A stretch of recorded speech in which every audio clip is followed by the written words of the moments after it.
Assalamualaikum warahmatullahi wabarakatuh. Saya Rahmanur, NIM A40123235.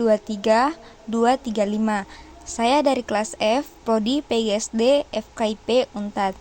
Dalam video ini saya akan membahas uji regresi linear ganda.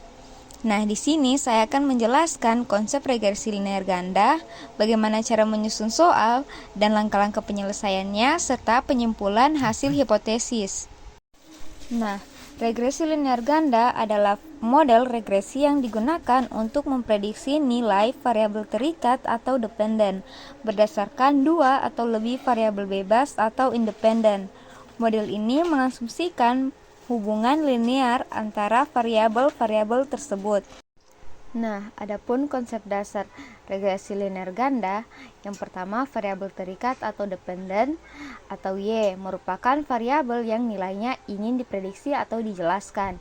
Yang kedua, variabel bebas atau independen atau X1, X2, Xn merupakan variabel yang diyakini mempengaruhi variabel terikat. Yang ketiga, hubungan linear. Regresi linear berganda mengasumsikan bahwa hubungan antara variabel bebas dan terikat bersifat linear. Artinya, perubahan pada variabel bebas akan menghasilkan perubahan yang proporsional pada variabel terikat. Yang keempat, metode kuadrat terkecil atau least square method. Nah, metode ini merupakan metode yang digunakan untuk mengestimasi koefisien regresi, yaitu nilai-nilai yang menggambarkan seberapa besar pengaruh masing-masing variabel bebas terhadap variabel terikat. Nah, metode ini bertujuan untuk meminimalkan jumlah kuadrat error atau nilai prediksi dan nilai aktual. Dan yang terakhir, persamaan regresi. Nah, persamaan regresi ini merupakan persamaan yang menggambarkan hubungan linear antara variabel terikat dan variabel-variabel bebas. Contohnya, Y adalah fungsi linear X1, X2, Xn dengan koefisien beta 1, beta 2, beta n dan konstanta beta 0 ditambah epsilon. Nah, di sini saya mempunyai soal, yaitu sebuah penelitian dilakukan untuk mengetahui pengaruh pendidikan dan pergaulan bebas terhadap pernikahan dini di kalangan masyarakat. Penelitian ini bertujuan untuk mengetahui apakah pendidikan dan pergaulan bebas dapat mempengaruhi keputusan remaja untuk menikah dini.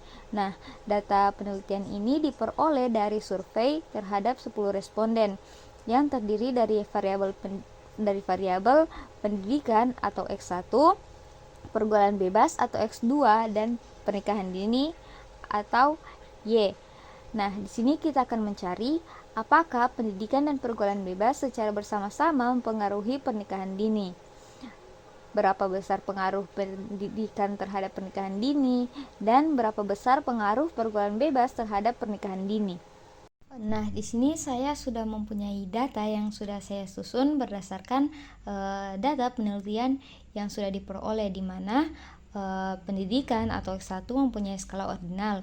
Nah, variabel ini mengukur tingkat pendidikan responden dalam skala berjenjang dari angka 1 merupakan tidak sekolah, angka 2 merupakan jenjang SD, angka 3 SMP, angka 4 SMA, dan angka 5 merupakan perguruan tinggi. Nah, karena bersifat ordinal, angka yang digunakan mencerminkan urutan tetapi tidak mencerminkan perbedaan absolut antara kategori. Misalnya, perbedaan antara SMP dan SMA tidak bisa langsung disamakan dengan perbedaan antara SD dan SMP. Nah, yang kedua, pergaulan bebas atau variabel X2. Nah, di sini dia mempunyai skala interval. Nah, variabel ini lebih mengukur sejauh mana responden memiliki interaksi sosial yang lebih terbuka atau tertutup. Nah, dalam skala interval dari angka 1 merupakan sangat tertutup, angka 2 cukup terbatas, angka 3 moderat, angka 4 cukup bebas, dan angka 5 sangat bebas. Nah, perbedaan dengan skala ordinal, skala interval ini memiliki jarak yang sama antara tiap kategori. Nah, artinya perbedaan antara kategori 2 dan 3 memiliki bobot yang sama dengan perbedaan antara 3 dan 4. Nah, yang terakhir itu variabel Y atau pernikahan dini. Nah, dia itu merupakan skala nominal. Nah, variabel ini menunjukkan apakah responden menikah dini atau tidak dengan nilai kategori tanpa urutan, yaitu angka 0 merupakan tidak menikah dini dan angka 1 untuk menikah dini. Karena bersifat nominal, angka ini hanya berfungsi sebagai kode untuk mengidentifikasi kategori. Nah, untuk mengetahui pengaruh antara variabel independen terhadap variabel dependen, kita akan melakukan langkah-langkah. Yang pertama, kita akan membuka SPSS, kemudian ke variabel view. Nah, pada name pertama kita bisa taruh X1, pada name kedua kita taruh X2, dan pada name ketiga kita taruh Y. Nah, pada desimal kita bisa ubah menjadi ke 0 semua pada 3 name tersebut. Nah, pada label yang pertama kita ganti menjadi pendidikan. Pada label kedua kita taruh pergaulan bebas. Nah, yang pada label ketiga kita bisa taruh pernikahan dini.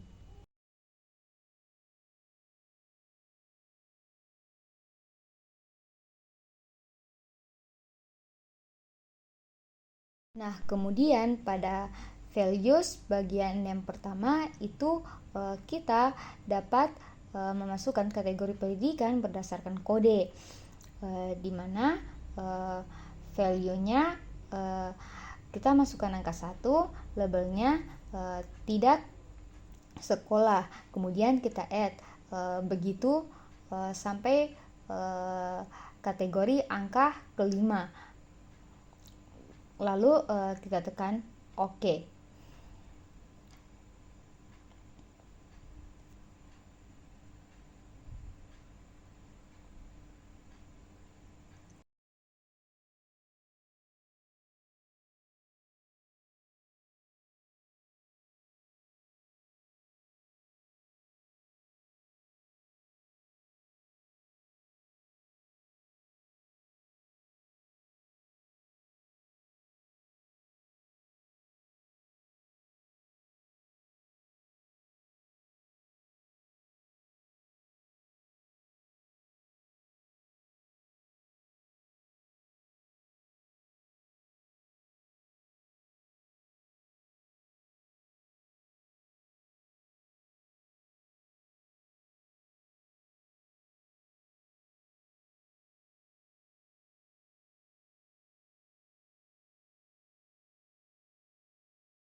Nah, kemudian pada values bagian name kedua itu sama seperti tadi, kita dapat memasukkan kategori pergaulan bebas berdasarkan kode.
Values bagian name ketiga itu juga sama, kita dapat memasukkan kategori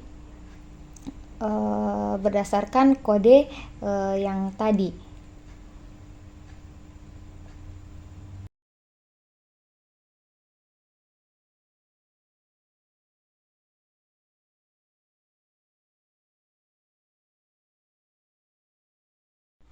Kemudian pada bagian measure, yang pertama kita ubah menjadi ordinal, yang kedua kita ubah menjadi scale, dan yang ketiga kita ubah menjadi nominal. Setelah itu kita kembali ke data view. Kemudian kita ke Excel untuk mengcopy data yang sudah tersedia tadi dengan cara Ctrl C, kemudian ke SPSS Ctrl V.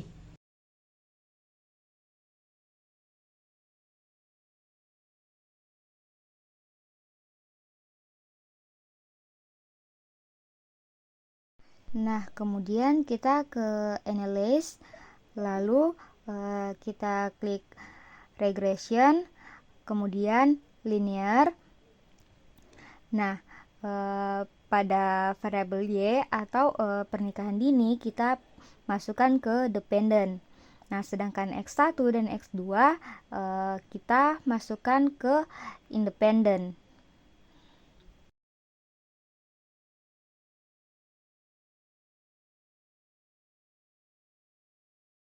Kemudian kita klik statistik, lalu kita centang confidence interval, kemudian kita centang collinearity diagnostic, kemudian kita klik continue, lalu kita klik plots. Pada z-fit-nya kita pindahkan ke variabel X, dan z-sheet-nya kita pindahkan ke variabel Y untuk melihat apakah residual tersebar acak, atau jika tidak bisa jadi ada pola yang menunjukkan heteroskedasitas. Kemudian kita centang histogram residual untuk memeriksa apakah residual mendekati distribusi normal. Kemudian kita klik plots untuk memvisualisasikan apakah residual mengikuti distribusi normal. Kemudian kita klik OK untuk menjalankan analisis.